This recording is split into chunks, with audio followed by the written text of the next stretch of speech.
আজকে আমার বাসায় প্রিপারেশন হচ্ছিল মাছ আর আমাদের চট্টগ্রামের ঐতিহ্যবাহী চিংড়ি শুটকি দিয়ে আলু দিয়ে ডিম দিয়ে। আমি আপনাদের সাথে শেয়ার করছি ভিডিওটি।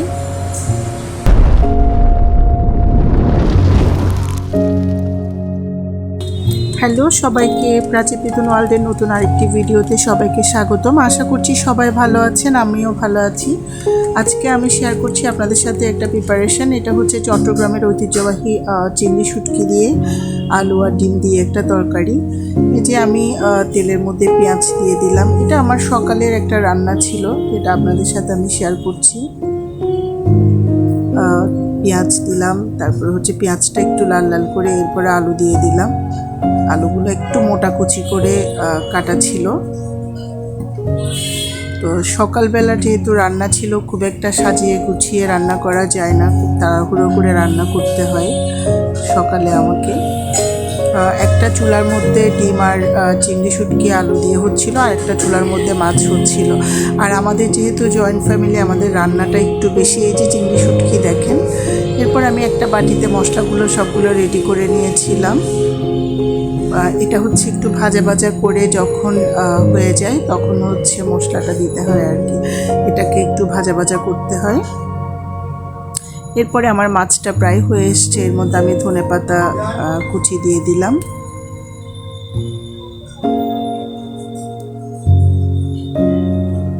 খুব সুন্দর একটা কালার এসেছে।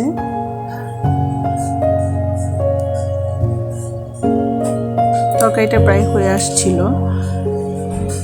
সকালে আসলে তাড়াহুড়োতে থাকে, তারপরেও সুন্দর করে রান্না করার চেষ্টা করি যেন সবাই খেয়ে তৃপ্তি পায়। আমাদের মেয়েদের কাজই হচ্ছে এটা। এরপরে আমি চিংড়ি শুটকিগুলো দিয়ে দিলাম। চিংড়ি শুটকিগুলো একটু ভাজা ভাজা করতে হবে।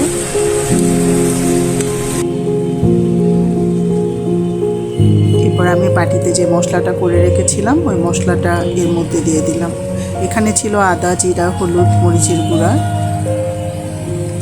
এগুলাই ছিল। এরপরে মশলাগুলো দিয়ে আমি ভালো করে কষিয়ে নিলাম তরকারিটা।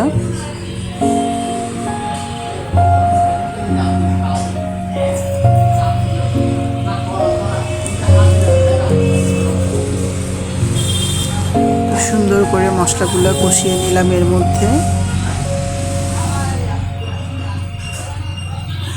দেখুন একদম কষানো হয়ে গেছে। এরপর আমি কাঁচামরিচ দিয়ে দিলাম।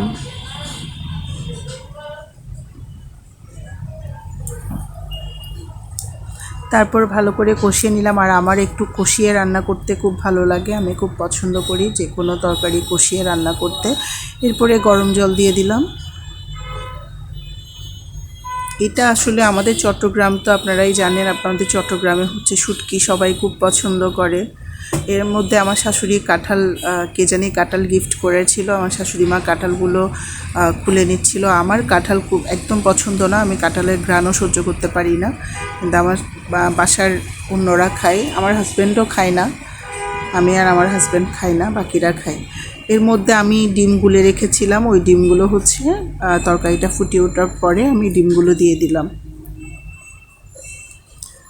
আর দেখুন কি সুন্দর একটা কালার তরকারিটার।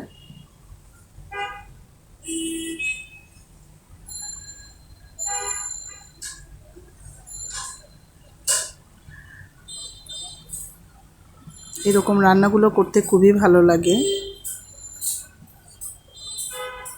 খুব সুন্দর একটা রান্না, আর আমার বাসার সবাই খুব পছন্দ করে এই তরকারিটা। তো আমার এই রান্নার ছোট্ট একটা রান্নার ভিডিও আপনাদের সাথে শেয়ার করলাম। আপনাদের কেমন লেগেছে একটু কমেন্ট করে জানাবেন। এই যে প্রায় হয়ে আসছে, তখন আমি ধনেপাতা দিয়ে দিলাম। তো সবাই ভালো থাকবেন, সুস্থ থাকবেন, প্রাচী পিতুন ওয়ার্ল্ডের সাথে থাকবেন। প্রাচী পিতুনের ভিডিওগুলো দেখবেন, দেখে সুন্দর একটা কমেন্ট করবেন। আপনাদের একটা কমেন্ট, একটা লাইক হচ্ছে আমাদেরকে সামনে এগিয়ে যেতে সহায়তা করে। তো দেখুন আমার রান্নাটা প্রায়ই শেষ। এই যে আমার পুরো সংসারের রান্না। বাবাই সবাইকে।